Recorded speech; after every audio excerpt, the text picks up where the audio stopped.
وضعیت خوب فعلا فضل خدا نرمال است. یک چند تا که سرسبیل و باشون لچکی که یا یک تخ و پخی کردن، فعلا مردم آرام عافیت در خانه و قصبه خود زندگی میکنن.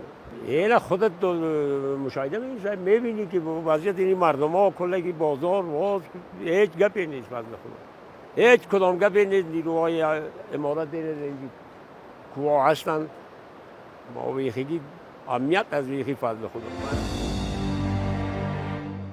چند روز گذشته تعدادی از کسایی که واقعا مزدبگیر بودند امنیت منطقه را مختل ساخته بودند و یا توسط نیروهای امارت اسلامی این عملاتشون و همین واکنش‌هایی که در مقابل امنیت نشان داده بودند